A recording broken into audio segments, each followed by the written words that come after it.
Olá, bem-vindo ao nosso curso do Discipulado Nível 1. E, infelizmente, chegamos ao final desse discipulado. E o tema hoje é a segunda vinda de Cristo. E antes de nós começarmos o nosso assunto, deixa eu lhe explicar uma coisa. Esse tema, ele é muito rico, muito vasto, e a nossa intenção não é extrair tudo o que a Bíblia pode nos ensinar a respeito desse tema. Mas iremos expor para você o básico, que é suficiente para você ter uma visão panorâmica a respeito da vinda de Cristo. O ideal seria você participar de um curso extensivo e exaustivo a respeito desse assunto, ou então você deveria se matricular em um curso de teologia, porque o assunto é muito rico, muito vasto e extremamente importante para nós. Mas a nossa intenção aqui é lhe deixar pelo menos a par daquilo que realmente significa a segunda vinda de Cristo. Ok? Então pegue sua apostila e me acompanhe. E esse Jesus, que dentre vós foi recebido em cima nos céus, há de vir assim como para o céu o vistes vir. Atos 1:11. O quadro era singular. Jesus estava reunindo no alto do Monte das Oliveiras com seus discípulos e eles estavam vivendo um período de grande alegria causada pelo impacto da ressurreição do amado Senhor. A morte fora vencida, agora, diziam eles, só faltava restaurar o reino a Israel. E o assunto é sério, muito importante. E a resposta de Jesus foi conclusiva. Não vos pertence saber os tempos ou as estações, mas ser-me-eis testemunhas. Então, de repente, Jesus começou a se elevar às alturas e eles, cheios de surpresa, ficaram olhando e viram uma nuvem cobrir o Senhor e continuaram com os olhos fitos no céu e nem perceberam quando dois varões, ou dois anjos, vestidos de branco, se colocaram ao lado deles e lhe perguntaram: por que estás olhando para o céu? Esse Jesus que dentre vós foi recebido em cima no céu, há de vir. Esta cena ocorreu há mais de 19 séculos. Jesus ainda não voltou, mas sua promessa continua em pé. Virei outra vez e vos levarei para mim mesmo. Como está em João capítulo 14, versos 13. E é tão certa a segunda vinda de Cristo quanto foi a primeira. Todas as profecias bíblicas a respeito do nascimento e ressurreição do Senhor se cumpriram. Então, não há razão para se duvidar do cumprimento das referências proféticas sobre a segunda vinda. No fim da Bíblia, em Apocalipse 22:20, diz que o Senhor reafirma a sua promessa. Certamente venho sem demora. E nós dizemos, Maranata. Então, queridos, nós, servos do Senhor, aguardamos o cumprimento da promessa.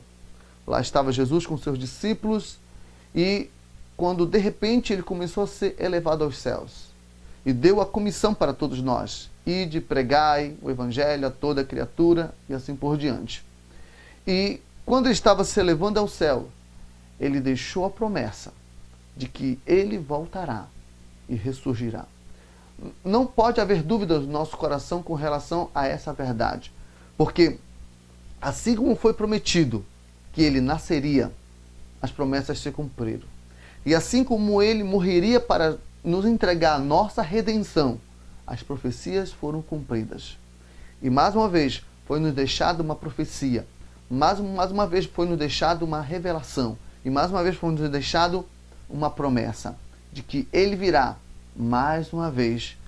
E eu não tenho dúvidas quanto a isso. E a nossa função é trabalhar para o estabelecimento do reino de Cristo enquanto ele não volta. Ok? Então, apesar de nós estarmos esperando a volta do Senhor, há sinais que identificam que ele está voltando. Então vamos lá, os sinais da vinda de Cristo. Que sinal haverá da tua vinda, como está em Mateus 23:3? No capítulo 24 de Mateus, Jesus apresentou vários sinais que aconteceriam à sua vinda. O versículo 5 fala dos falsos cristos. Então, meu irmão, vivemos um período que é mais fácil de se tratar desse assunto. Como há pessoas se dizendo ser Cristo, que voltaram. Quanto há de pessoas se dizendo Cristos, senhores, salvadores, redentores, detentores de palavra de Deus, não está no gibi. Então isso é sinal. Isso nos mostra a respeito da vinda do Senhor. O verso 6 menciona guerras e rumores de guerras. Não há como questionar essa realidade. Meu irmão, nós ouvimos falar de guerras todo o tempo. Tivemos aí diversas guerras que, infelizmente, ceifaram milhares e milhares de vidas. Nesses últimos tempos, temos vivido momentos de guerras civis em diversos lugares, principalmente nas regiões do Oriente. Então, meu irmão, é nítido que estamos vivendo tempos de guerras e isso é cumprimento das promessas e sinais da vinda do Senhor. Ok? No verso 7 encontramos nação contra nação, reino contra reino, fome e terremotos em vários lugares. Então, o que acontece? Infelizmente, existem países que não estão quebrando os seus tratados, há países que estão entrando em crise financeira, que é algo terrível, estão, infelizmente, querendo restaurar suas estabilidades e muitas vezes acabam entrando em guerra com outros países para poderem manter sua estabilidade. Então isso é sinal de que, infelizmente, o Senhor Jesus deixou bem claro que isso aconteceria. Isso é sinal de sua vinda. E mais, reino contra reino, fome. Meu irmão, nunca houve tanto alimento nessa terra e ao mesmo tempo tanta miséria, tanta fome. Quantas pessoas estão ao nosso redor passando fome? Isso é sinal da vinda de Cristo. Terremotos em vários lugares. Irmãos, nós tivemos aí terremotos terríveis. Nós tivemos terremotos ceifando vidas. Ano após ano, nós temos visto terremotos imensos, infelizmente, destruindo cidades inteiras. Há cidades ricas sendo destruídas por causa de terremotos. Então, há sinais na natureza. Infelizmente, isso são provas de que Jesus está voltando. Outra questão é que os versículos em seguintes indicam perseguição aos salvos, escândalos, traição e ódio. Então, meu irmão, quantas pessoas falam mal a respeito de Jesus, falam mal a respeito da palavra de Deus, perseguem os santos do Senhor, perseguem os salvos? Quantas pessoas estão vivendo situações constrangedoras no trabalho, em casa, porque servem ao Senhor? E mais, quantos escândalos têm acontecido? Quantos pastores têm caído no adultério? Quantos pastores têm caído na maldição da ganância, correndo atrás de dinheiro, fazendo o nome do Senhor sendo envergonhado? Quantas igrejas estão se levantando com mensagens malignas que não condizem com a palavra de Deus? Quantas situações terríveis estão acontecendo? Vivemos um tempo de traições. Ninguém confia mais em ninguém. Ninguém mais dá crédito a ninguém. Ninguém mais é de ninguém. Então, meu irmão, também vivemos num tempo de ódio. É um ódio pelo pai, pela mãe, pelos irmãos. Há uma rebelião dos jovens contra os pais. Há um ódio desenfreado no coração dos homens. Isso é sinais da volta de Jesus. Outra questão é falsos profetas e apostasia. O que significa falsos profetas? É pessoas que falam em nome de Deus, falando coisas que Deus não disse, revelando coisas que Deus não entregou a eles. Falsos profetas. Meu irmão, como tem batido na porta aí dos irmãos, gente profetizando, como tem ido irmãos da igreja na casa de falsos profetas receber ministrações malignas. Então isso é sinal da volta de Jesus. E mais, apostasia. O que é isso, apostasia, pastor? Isso nos fala de pessoas que estiveram na igreja, serviram a Deus, tiveram uma Bíblia, oraram, foram batizados no Espírito Santo e depois abandonaram e foram para a macumbaria, foram para o espiritismo, foram para a idolatria, largaram a fé, abandonaram a fé. Isso nos fala de apostasia. E isso é sinal da volta de Jesus. E outro sinal é a pregação do Evangelho em todo o mundo. Nunca houve um tempo tão poderoso com relação à pregação do Evangelho. Meu irmão, através das rádios e emissoras de TV, Temos levado o evangelho a diversos lugares. O avanço da tecnologia tem nos ajudado, a internet tem nos ajudado a ministrar a palavra de Deus ao coração de diversas pessoas. Então, isso também é sinal da volta de Cristo. Ok? Continuando aqui na apostila. Contudo, entre um sinal e outro, Jesus estava sempre dizendo: mas ainda não é o fim. Porém, isto é o princípio das dores. Meu irmão, pai contra filho, filho contra pai, violência, falta de amor, tudo isso é ruim, mas ainda não é o fim. Meu irmão, não pense você que as coisas vão melhorar. As coisas não vão melhorar. A vida não vai melhorar. Isso são sinais da volta de Cristo. Olha o clima. Há uma mudança desenfreada do clima em todos os lugares do mundo. Isso é sinais da volta de Cristo. Isso não vai melhorar. Isso vai piorar. Porque isso prova que Jesus está voltando. Continuando. Com estas ressalvava, Jesus está indicando que esses sinais seriam contínuos e que sucederiam em muitos lugares ao mesmo tempo. Por isso que muitos desses sinais ocorreram há muitos séculos. Todavia, a intensificação de alguns deles indica que o fim do fim está chegando.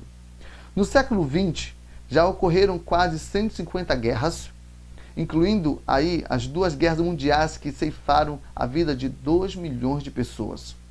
Nunca houve tantos terremotos no mundo como agora. E fome, peste, doença e outras calamidades nunca foram tão acentuadas como nesses últimos tempos.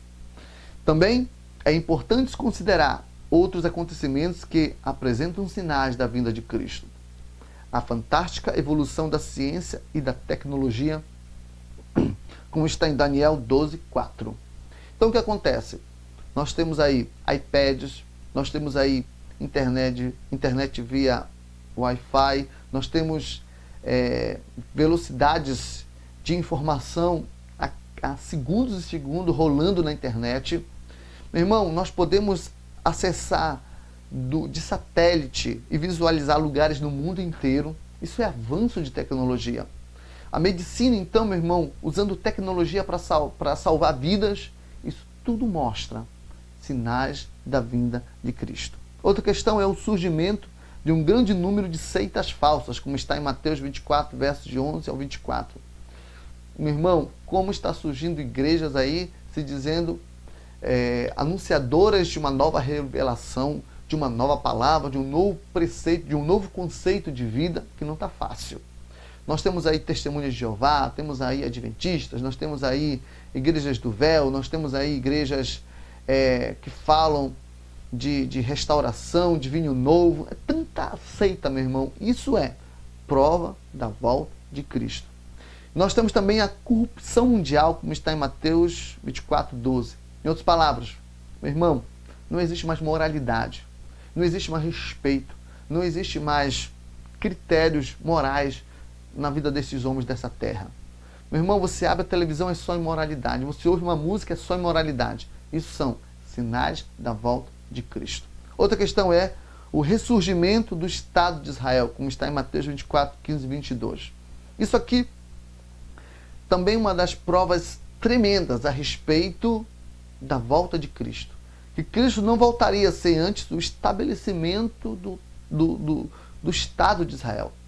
Talvez você não saiba, mas depois que Jesus subiu aos céus, 70 anos depois, Israel foi invadida pelos romanos e foi destruída, e todos os israelitas foram espalhados no mundo inteiro. E durante anos e anos e anos, até 1948, se não me engano, foi aí que se juntaram novamente e criaram um Estado de Israel. Mas durante milênios, o povo de Israel esteve espalhado por todo o mundo. E o ressurgimento do Estado de Israel é uma prova da vinda de Cristo.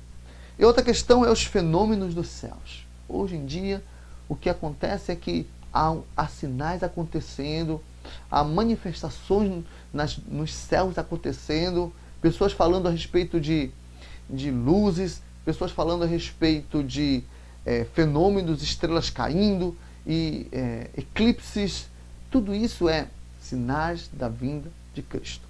Ok? Então vamos lá. 2. Como será a vinda do Senhor? Primeiro, Jesus voltará da mesma forma física e visível, como está em Atos 1:11.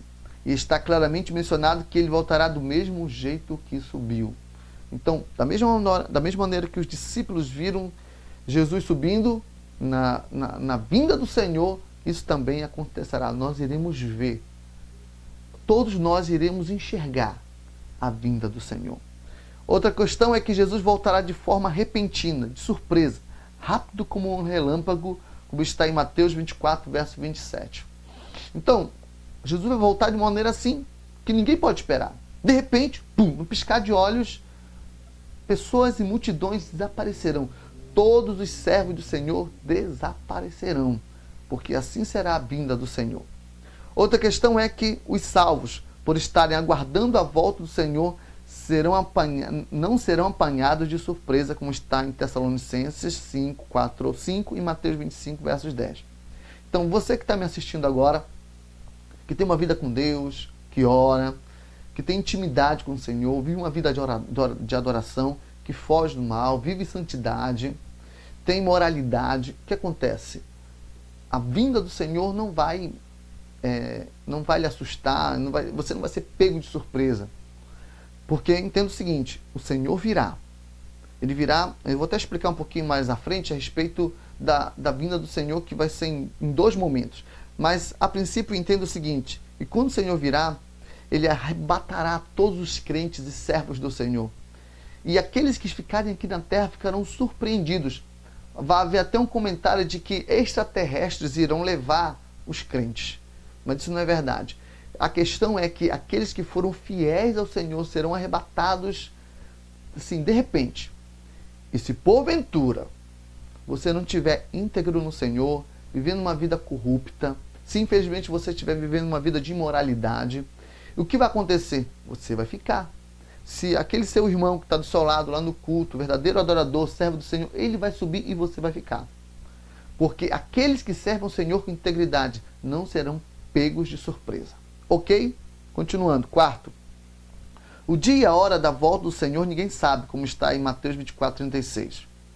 Em sua infinita sabedoria, sabendo que seria prejudicial ao homem em todos os sentidos, Deus ocultou este detalhe. Com certeza Jesus voltará, quando não sabemos, mas os sinais estão aí nos dizendo, será em breve. Então Jesus e o Pai acharam por bem não divulgar a data da vinda do Senhor, para que todos nós também pudéssemos viver uma vida realmente íntegra diante de Deus. Porque se ele datasse um dia, por exemplo, fosse no dia 15 de fevereiro, aí todo mundo ia viver suas vidas mundanas, carnais, quando chegasse no dia 14, todo mundo se arrependia e pronto.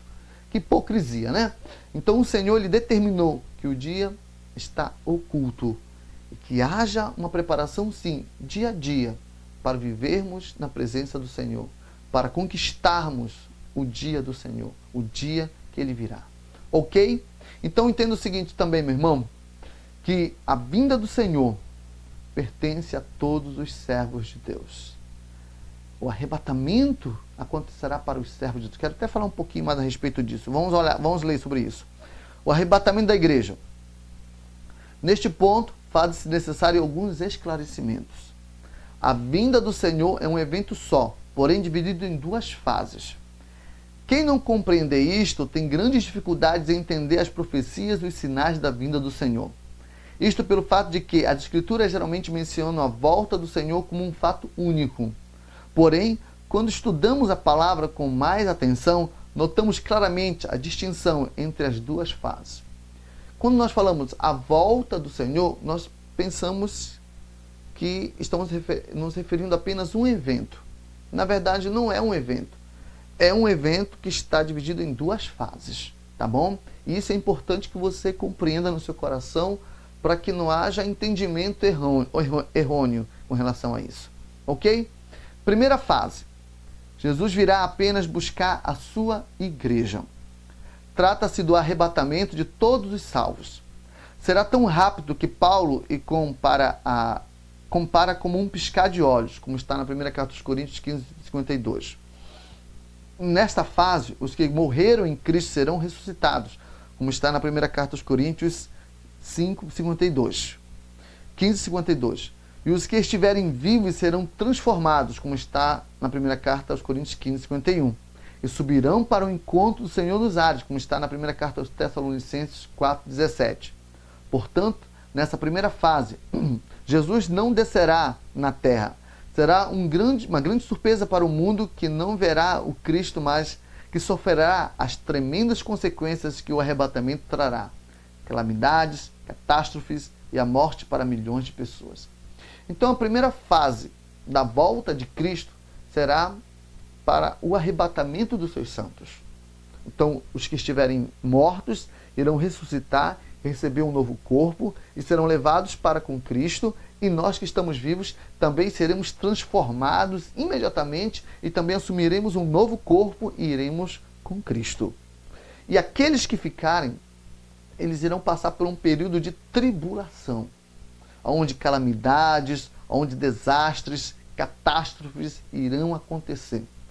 E, meu irmão, vigie, leve uma vida íntegra diante de Deus, porque se você ficar, o negócio será feio, o negócio será terrível, maligno. É por isso que devemos viver uma vida íntegra diante do Senhor, para não sermos pegos de surpresa. Ok? Outra questão é a segunda fase. Após um período de 7 anos, Cristo retornará à terra de forma visível ao mundo todo, como está em Mateus 24:30. Nesta fase, Jesus voltará junto com os seus anjos e com a igreja triunfante, como está em Apocalipse 19, 11, verso 16. Para a guerra contra a besta e contra o anticristo, que serão derrotados e lançados no lago de fogo. Satanás será preso no abismo por um período de 1000 anos e Cristo estabelecerá o seu reino na terra, que durará 1000 anos. Então, o que acontece? Na segunda fase da volta de Cristo, Jesus ele irá aparecer e todo olho o verá, até aquele que o transpassou. Então todos aqueles irão, meu irmão, ver o Senhor. Todos irão ver a Cristo. Então o que acontecerá? Aqueles que estão na tribulação, o Senhor vai surgir, vai derrotar o anticristo, a besta, vai destruir toda a ação maligna de Satanás nesse período de 7 anos, que o mundo estará sobre a ação maligna de Satanás. O Espírito Santo durante a tribulação não irá agir. Então as pessoas, para servirem a Deus mesmo, terão que morrer. É uma situação terrível. Então, meu irmão, o que acontece? Jesus ele voltará, derrotará Satanás, destruirá as obras de Satanás, irá prendê-lo durante 1000 anos. E todos aqueles que morreram com Cristo e todos aqueles que viveram uma vida íntegra com o Senhor e que foram encontrados fiéis, voltarão com Cristo, a igreja triunfante. Todo mundo voltará com Jesus, para que nós possamos administrar durante 1000 anos com Cristo, e será algo tremendo e maravilhoso. No céu, a igreja será recebida com alegria e cânticos, e haverá bodas do Cordeiro e a entrega dos galardões aos justos. O que vai acontecer? Então, vai acontecer o arrebatamento, tanto os mortos como os vivos serão levados para os céus. E quando está rolando aqui na terra a tribulação, nos céus haverá a entrega de galardões aos justos. Então você que viveu uma vida íntegra diante do Senhor, você que viveu uma vida de servo mesmo e fez a obra do Senhor lá nos céus, tudo aquilo que você fez para Deus, você irá ganhar galardões. Você será abençoado com premiações. Então, meu irmão, quando você limpa a igreja, quando você lidera a sua célula, quando você trabalha na obra do Senhor, canta, prega, ministra, tudo que você faz na obra do Senhor, no período que estiver rolando a tribulação aqui na terra, lá nos céus, nós estaremos recebendo os nossos galardões, os prêmios por aquilo que nós realizamos aqui nessa terra. Ok? Então o que acontece? Depois da entrega de todos os galardões aos justos, de toda a alegria nos céus, a igreja irá voltar com Cristo. Então, quando a igreja voltar, todos o verão. E Satanás será derrotado, o anticristo, a besta, tudo será destruído. E o Senhor restabelecerá um novo tempo, que nós chamamos de o milênio. e reinarão com Cristo os 1000 anos. Apocalipse 20, versos 6. O milênio é o espaço de tempo no qual Cristo reinará literalmente na terra.